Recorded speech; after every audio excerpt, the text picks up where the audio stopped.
Hello, everyone. Welcome back to my anime journal. Um, so from now on, this is only going to be on RSS. Like it's on Spotify, it's on a couple others. Um, and that's because YouTube decided to shut all my YouTube channels down, which is not fun. That is where most people interact with it. In fact, I think most people weren't even like active fans or followers of it. It was just kind of who got casually recommended it.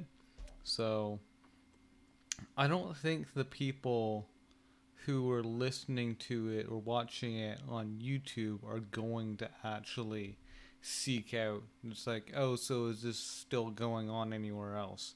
I don't think so. I think the podcast is either just gonna be sort of dead or possibly it could get a fan base on RSS, but right now I don't know if it's actually coming back on YouTube. I don't know if YouTube's ever gonna give me my channels back because I've yelled at them. I've said, hey, um, the so the reason why I was taken down, well, on Zombie Pegasus, um, I had a lot of fan sub videos where I would just, you know, have an anime that either is just abandonware that just no one cares about anymore, or one that the copyright owner was like, oh yeah, well, having it on YouTube will get us more money just through AdSense than not having it up there would. So whatever, we'll just let you do that. Um, and yeah, but that was Bandai who was totally fine for Isama Kingdom being on YouTube, but Bandai sold it to a different company called ShowPro, and ShowPro not so kind. In fact, they saw my Orisa Kingdom videos. I don't know if ShowPro like plans to like re-release Orisa Kingdom on Blu-ray or something. Maybe that would make the most sense to me. That they're like, so Bandai isn't doing anything with it, but we own it now, so we have plans for it. Let's try to get it off of the internet to encourage people to buy our Blu-rays for it. Like that would be my best guess. But they didn't give me a warning. They didn't say, "Hey, we're gonna release Blu-rays of this now. Would you mind taking those down so that they don't impede on our sales?" And I would have been like, "Yeah, sure, why not? That's fine. That sucks, but I guess that's what I have to do." But no, no warning. It's just like you've taken the videos down, and now your channel is just deleted. You can't access it anymore. It's just poof. 17 years of work is just forever gone. Um, Thankfully, some of the videos I still have. Like I managed to recover. Um, I managed to recover the two movies I made, which is really good. There are some larger projects that are just totally non accessible anymore. Um, like the Cutie Mark Crusaders one. I spent like 2 months on that, but I spent most of that time on the script, which I believe I still have on Google Drive. So, uh, if I was dumb enough to actually want to re-record that, I could. And it wasn't a really good recording to begin with. Like I barely practiced it. It's just like, so this is a really long song. It's 22 minutes. I just want it out there. I really wish I could find someone who would actually do a good job at singing it, but I couldn't, so I just recorded it myself. So the video copy of that is gone, but the script still exists. So if I actually wanted to do it again, I could.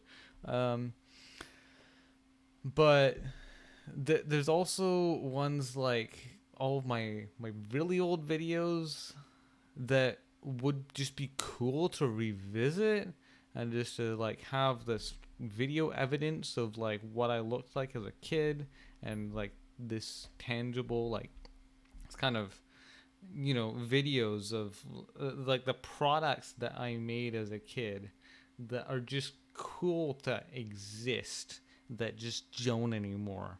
um, that's the main issue, I think. The fact that YouTube can just be like, nope, that's not anymore. No copies of it exist. It's just all lost media now, every single bit of it. Um, Not happy about that at all. In fact, even if YouTube gives me my channels back, it's made me trust them less. It's made me feel like YouTube is not a safe place to host content. That if you put something on YouTube and you don't have any other backups of it, then you can just think that that doesn't exist. That YouTube has the full right to just remove it at any time without any warning, and end your whole channel. Um, and that's also why I think that that thing on YouTube that it will show, um, it will tell you, um, like on YouTube there is this little check mark. It's just this fun little check mark that says it tells you not affected. That's what it calls it. Channel not affected. The content ID claim on your video doesn't affect your channel. This is not a copyright strike. But that can lay dormant. That can lay dormant and just turn into a strike at any moment without notice. Just boom, instantly, channel gone. Just because of one little change. That's not, it's not set in stone that it's not affected. It's just for now. And so that means that if you get a claim on a video, I would recommend just deleting it. Like, it's not worth it. If you can make videos that don't get that, if you have any way of just in totally avoiding ever getting that, not because not affected, it's a temporary thing. It's like it's not affected until we want it to be affected, and then we can just destroy your channel. Your channel just doesn't exist anymore. Sorry, actually not sorry. We just don't care. In fact, maybe we hate you. Maybe you said something that we didn't like. Maybe you even said something on Twitter that we didn't like. And it's like, oh, well, we're allowed to just take this guy's channel down. Let's just do it. Why not? For fun. So, yeah. Not happy about that. And that's a public service announcement. Just cross post to Vimeo or something, or TikTok if you can, if they're under 15 minutes, because like I don't know if TikTok's safe, honestly. Well, because TikTok and Twitter now it's like it's banned in Brazil. TikTok's banned in a lot of places. I don't know if anywhere on the internet is safe. I don't even like home storage isn't totally safe. Because, like, something could happen to it. Hell, like, drives get corrupted all the time. Like, if you only have one place for storage, it is not safe. Yeah. That was... So part of that is just me being dumb and only hosting it on YouTube. 'Cause I shouldn't have done that. But at the same time, it's a lot of videos. Like, that was thousands of videos that I lost. Like, downloading and re-uploading thousands of videos just in the off chance that some company would be like evil enough to just randomly take down my entire channel. That's not something I felt was necessary, but now I hate the fact that I didn't do that, but like it didn't seem like something that I needed to do. Um anyway, so uh, because of so I don't feel like this episode is the best time to talk about Girls Brand Cry. I really want to talk about Girls Brand Cry. Don't don't get me wrong, but I feel like because I was like or because I kind of neglected the RSS feed for this podcast. I'm still kind of backed up, and I'm still trying to like get up to speed with what I've recorded so far. So, Girls Band Cry, maybe next episode, hopefully. By then I think I should feel confident about recording that, because Girls Band Cry, I'm gonna block off an entire episode for Girls Band Cry. It's too good of an anime to just be like casually, in another episode. Um, but we're talking about Horimiya Piece, or it's called Horimiya the Missing Pieces, and it is this way because they decided to skip most of the manga when they adapted the first season, because they thought they were only adapting like a kind of recap. They just wanted to kind of, this hasn't been really adapted before. The manga fans really like it. Well, the manga fans really like it up to like a chapter or volume 12 or so, and then it gets boring. So I guess it just was like, oh no one actually cares about past this point anyway. Let's adapt what people like. It's only going to be the manga fans who are going to watch it anyway, so it doesn't matter. People don't. It doesn't need to be, you know, approachable for people who haven't read the manga. It's just like a highlight reel. And then they realized that they got way more fresh blood than they expected, and so that's why this exists, because a lot of people actually wanted to see more of the backstory. And what's also funny is that a lot of the people who are anime onlys kind of see this almost like an OVA sort of thing. That it's just like, oh, it's just kind of bonus content. It's just I've even seen some people say like, oh man, they're milking it and giving it like an entire season of just stuff that isn't relevant to the plot. And it's like, no, this is the content. Like, they should have adapted this with the main series. They speed ran the story, and then they give us the in between stuff after. But the actual, like, the story, like I like the stories in here. I like the fact that they've given us, the content that they should have given us from the beginning. And there's this cool stuff that happens in it. Like, I enjoyed it, but I didn't enjoy it as much as if they had just done it as a two-core to begin with. But yeah, it's just still cute. I mean, they're good couples and stuff. Oh yeah, and then I watched Batman Gotham Knight. So, B Train. B Train worked on this. That's weird. I forgot B Train worked on this. Oh, and they also worked on Halo Legends. But didn't B Train work on Log H? Oh, I'm thinking of someone else. Maybe. But yeah, Batman Gotham Knight is an anime. It's not a good anime, but it's about Batman. And it's not entirely dissimilar from, like, what was it? Oh yeah, Batman Ninja was also weird, because Batman is supposed to be kind of,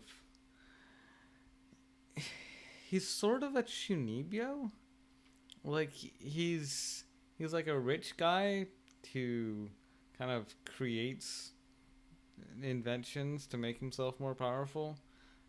And but like in Gotham Knights, he does seem to have more like unrealistic powers, and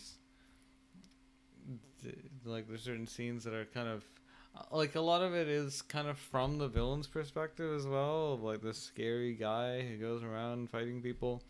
Um, it was it was fine. I don't know. Oh yeah, and it is 6 different stories from different creators. Um,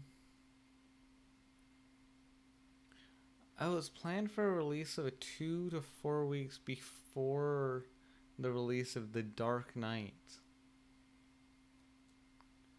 Would bridge the gap between the Batman Begins and The Dark Knight. That's interesting.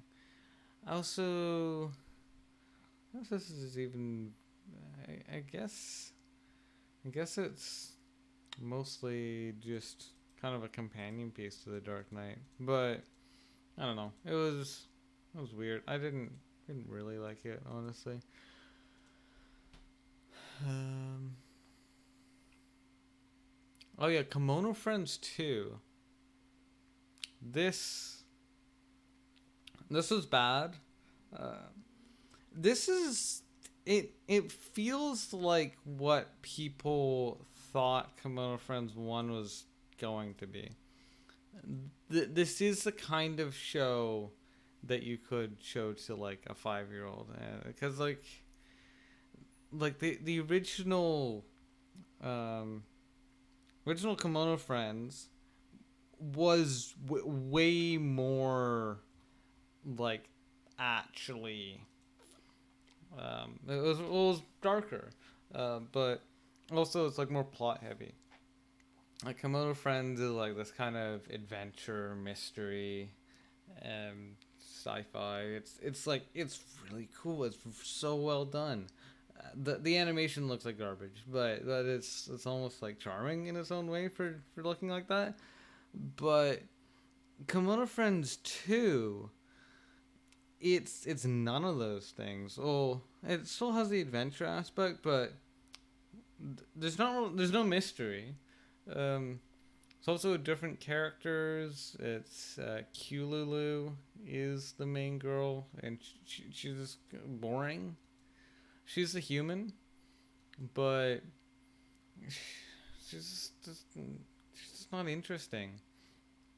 Because like Caban had like more of a drive. Caban like really, had like a goal. Really wanted to like figure out her heritage, figure out what she was doing there, and whereas Kululu just doesn't seem to really care, and then like she's sort of just another animal, um, another friend, and but also there's all these random interjections of like, here's this animal, here's some fun facts about it, and it's like, excuse me, is this for children? But like season 1 wasn't. um yeah, it feels weird. There's none of the mystery aspects to it. I guess they know what they're doing, but like it's not like this cool slow unraveling of this interesting plot. It's just you know random animals moving around and stuff, and the animation is it's still 3D. It's actually it's like it's mediocre CG, which is sort of like the worst of both worlds, because like season 1 was atrocious CG, and it was like kind of fun in partly because of that it's like you kind of have to get used to the fact that it's terrible CG, whereas this it's like it's not good CG. It's not something like, I don't know, like like Girls Man Cry, or It's My Go, or Hoseki no Kuni. It's not like good CG where you think, I like this. This is well done. I like the fact that this is CG because they managed to make it good enough to like deserve to be CG. Whereas this is kind of just like, eh. It's just kind of, it's bland. It's like, it's CG to the point where it's like, it's not as good as 2D animation, but it's also not like totally janky, and it means that it just doesn't really have any character to it. Because like, say something like Girls Band Cry is really good CG. It has like a lot of character to it. Like you look at it and it just looks absolutely beautiful. And this obviously it can't match that, but like the janky CG was kind of fun. And yeah, like not only is Kululu not really that interesting, but like none of the characters are. Like they're just all kind of bland, and we just don't really know much about them, and it's just boring. And yeah, that's kind of it. It's just boring. Like, and also, yeah, also what's weird is the fact that the the game that season one was supposed to promote got discontinued before the TV anime even came out, and then this one, I think something might have got revived, and then this came out, and I don't know if it's actually trying to promote anything or it's just a kids show or I don't what it is. I don't know if it knows what it's supposed to be. It just feels empty. So yeah, I'd say if you liked season one, do yourself a favor and don't watch this. And and then Golden Batman I watched after that. Um, Golden Batman I didn't like as much as I thought I would like it. Like it seems ridiculous. It seems like hilarious.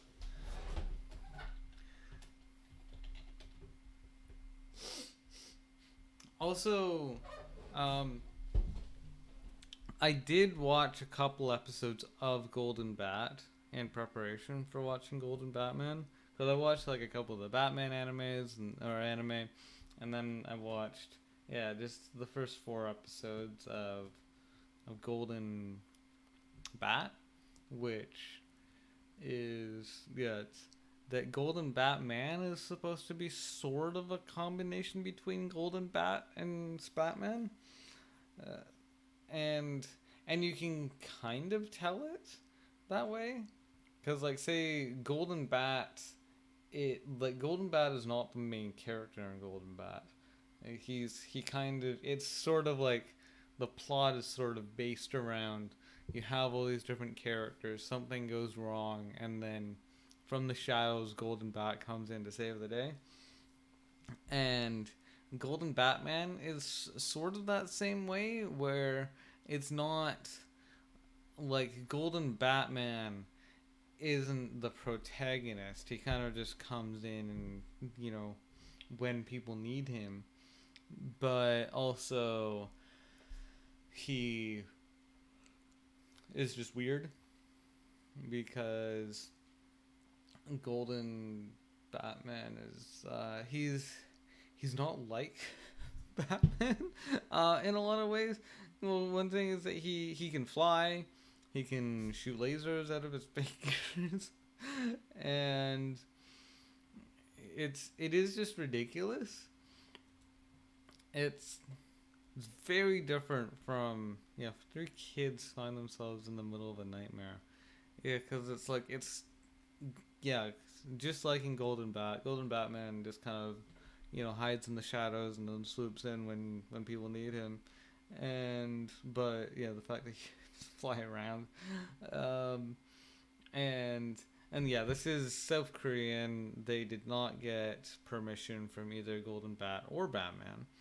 They just kind of did their own thing. And for some reason in South America, that actually got dub. So I did watch it in Spanish.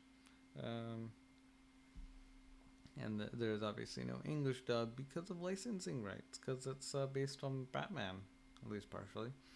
And yeah, it's strange. Um, it it's not extremely enjoyable. Because it's, what is it? It's an hour. Yeah, an hour and 10, and a lot of it is just kind of goofing around. Like it's not like just like a lot of these weird old Korean films. They're extremely low budget, and yeah, I think not really that much happens. But yeah, that's that. Yeah, you could you could watch it for a bad movie night, but yeah, overall it's not amazing. And okay, yeah. So the last anime I will talk about here is going to be Rougo ni Sonaete Isekai de Hachimanmai no Kinka wo Tamemasu, or saving 80,000 gold in another world for my retirement. And this anime was an absolute blast. Also, I did watch it in English dub, based on someone's recommendation, and I did like it in English dub. It is very nice. Um, Also, Mitsuha has, it's, I guess it's more sort of like a posh American accent that she has, and it does just have like a really funny aura to it. And oh yeah, and because so she goes to another world, but then the other world has its own language, but then she also learns this other language like instantly. I can't remember how that happened. Because in episode one, like we hear what the actual language of this area of this isekai has, and then by episode two, she's I, it's like all of the dialogue is translated for us, but in like canonically, she is conversing with them in their own language. So it's yeah, it's like she just kind of over the course of the episode learns the language and can speak it fluently, maybe through some kind of magic, I think. Um, and yeah, also I for the longest time I didn't realize that it had a female protagonist, because a lot of harem and isekai and stuff will just show a bunch of girls on the cover even if the protagonist is male. So I didn't realize it's like, oh yeah, this like cute maid on the front, that's actually the main character. And also that that outfit that she wears is it she's not a maid. It's it's it's her clerk outfit for some reason. So like she started her own business, so it's just a general store. By general, she means very general. It sells a lot of things, and even things that don't seem like they should exist. And obviously that's just stuff that she imported from Japan, because a lot of things that exist in Japan don't exist in the other world. And also another skill that she picked up extremely quickly was the skill to transfer between worlds, and she doesn't need to go to a physical teleporter.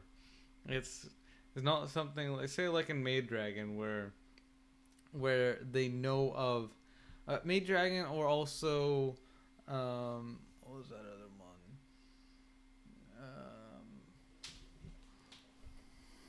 Yeah, there's a couple anime where there's like a physical like portal.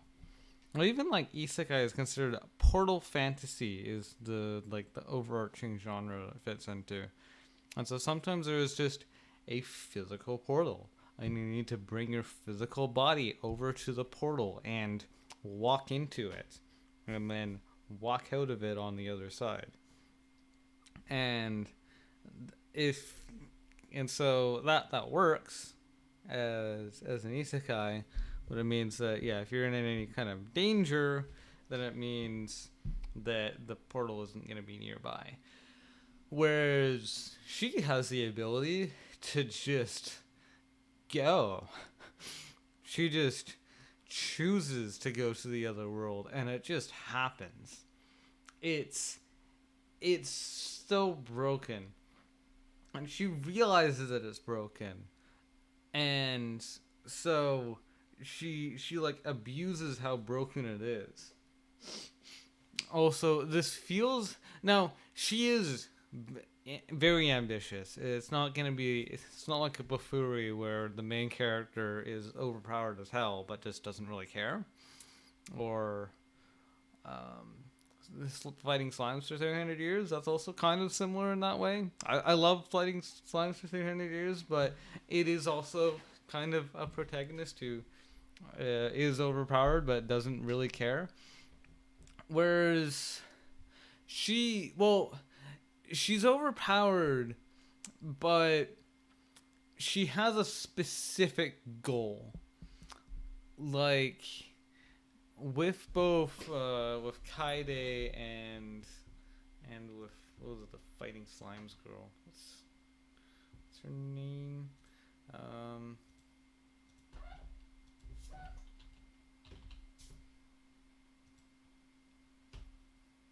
what was that? Azusa. With yeah, with both Azusa and with Kaide, they they want a chill life. Now, Mitsuha also wants a chill life, but she has like a very different way of getting there. She's like, I want a chill life, but like willing to work hard to get it. That I have this skill that I can just instantly teleport between worlds, and and anything I touch is gonna move with me as well. So she can like bring other people to another world, or she can bring objects to another world, and that's how she brings things from Japan to sell in the other world, and then she brings things from the other world to sell in Japan, and so she can like get a bunch of money in both places for things that are common in one and not in the other. And and and she's like gains like a lot of reputation for this as well, that people kind of get to know her for the skill. I was like, oh wow, if I want this thing, I know where to get it. Um, but yeah, she can definitely abuse it because there's no cooldown for it either, which means that, and because there's no cooldown, it's not like teleport and wait 15 seconds before you can teleport again or something like that. It's like teleport and and you can teleport somewhere different. So it means that not only is it you can teleport between worlds, but you can also do it twice and teleport to somewhere else in the same world. I guess in a little bit like the TARDIS, where like the TARDIS can travel through space and time, but they can also travel just through space or just through time. That she's kind of found this workaround that you can travel between worlds or between different places in the same world, and that's also a thing that can be abused. And yeah, we still don't have a second season to it yet, but I can definitely I can imagine this lasting at least a couple seasons before it gets boring. Like it's not something like Bafuri where it was already kind of boring by the end of the first season. Like I could see enjoying like at least a good 2-3 seasons of this before it's just like, oh come on, man. It's just only saved like 10,000 gold. It's already been 5 seasons. um, but yeah, she seems like quite the tycoon, and I mean, she is also such a cutie. Uh, I do have a cosplay of her, but the I need the wig back. It's that same wig, the same wig that I want for so many different so many different girls. Was it Subaru and Girls Band Cry, and um, it was several others. Oh yeah, I have a Rin Tosaka cosplay coming in, but again, it's gonna need the same wig. Um, but yeah, I will definitely cosplay her as her at some point. But yeah, I'm gonna need that cosplay back or that wig back. Yeah, she is a cutie, and I love. I find it kind of funny the fact that she wears like what looks like it looks to me like a maid outfit just because I'm used to like that kind of single color dress with a frilly white apron as being maid. That it's like, oh yeah, that's what maids wear, right? But there was like at a certain point in time, a lot of people just wore that because, like, well, one thing is that in medieval times, making more interesting dresses was just expensive, so most people didn't bother. And then also, you want to protect your dress from dirt when you're cleaning things or when you're doing like all sorts of things. So you just put an apron on top to protect the dress. And so a lot of people kind of just dressed how I would stereotype maids to look. Um, because I know like Alice from Alice in Wonderland always that is this the outfit that she wears, and it's like, is she a maid? It's like, no, no, like girls would just wear that. Um, but yeah, yeah, and Mitsuha also just has a funny way of just lying to people as well to get what she wants, um, and even like making promises and then figuring out how to fulfill them after the fact. Um, so yeah, she's very manipulative. It's just fun to watch her do what she does. So I would definitely recommend this anime, especially if you liked other female protagonist isekai. Things like fighting slimes through 300 years and Bafuri and those sorts of shows where you kind of have like this female lead who knows what she's doing and knows how to get the job done. It's just a blast to watch her.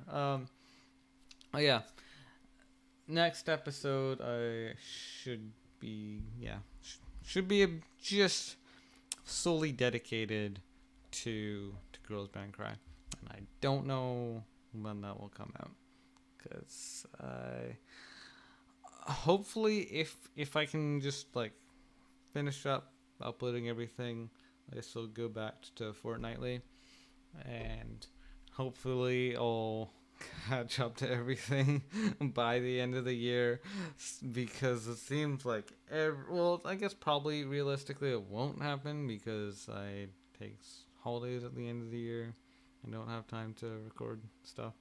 um, but yeah, it seems like every year there's always this weird, just kind of awkward period of like catching up with stuff. But yeah. Anyway, thank you for watching or listening. I guess realistic is probably gonna be listening at this point, because I'll still record these as video because it's easier for me, but because it's RSS only, I don't expect anyone to actually use the video version. Like, Spotify lets you watch this. It is technically a video, but it, just it doesn't matter. You're probably going to be listening to this in your car or at the gym or something. Like, you're probably not going to actually have it full screen. Yeah.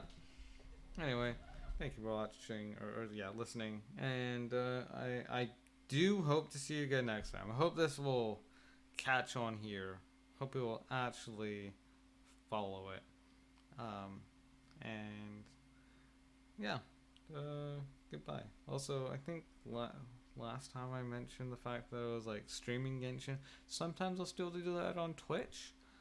Can't be on YouTube anymore, but it's more sporadic than it was. But yeah, bye.